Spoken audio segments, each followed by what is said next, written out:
halfway through the first semester, said that there was a room available on the 4th floor of Copley. This was kind of it. Most of the freshmen lived here, and interestingly, my father lived on 2nd Ryan when he was here in the late 40s. St. Mary's, very special. Also, the only dorm at the time with co-ed floors. And second year, we lived down in McDonough. Something about that grit. Right. Class of '89, we had grit.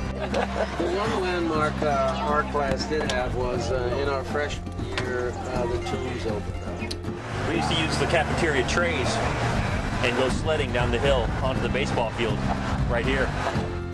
Going onto the roof and perhaps launching water balloons at Darnell was a way to keep us cool in those hot, late summer nights.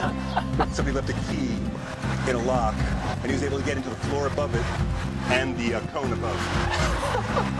He's got stories. I have pictures. I used to take naps underneath the tables at the library. I fully blame my academic performance, or lack thereof, on the lack of air conditioning. I had some of the classic professors here where I had Karski talk about communist systems, and everything seems to just make sense here.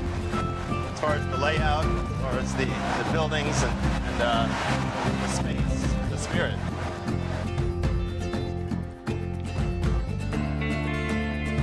My wife was sitting on a step where that young lady is right now in the same spot, and I looked at her, very attractive, and said, that's the girl I'm going to marry.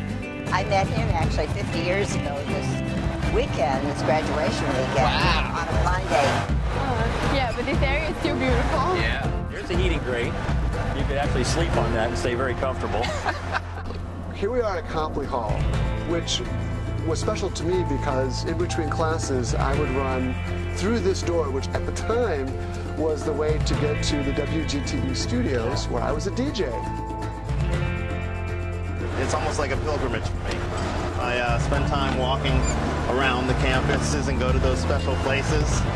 If I'm lucky, I'll meet up with some of the people with whom I had some of these adventures, and we'll tell our very different versions of the same stories. The campus has transformed. The spirit, the foundation is still there. Good times. Well, thanks for chatting. I really appreciate it. Fun going down memory lane. Yeah, a little bit. So I never usually go down memory lane in a golf cart.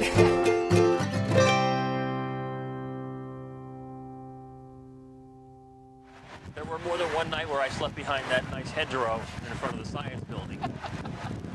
So, does Mom know that?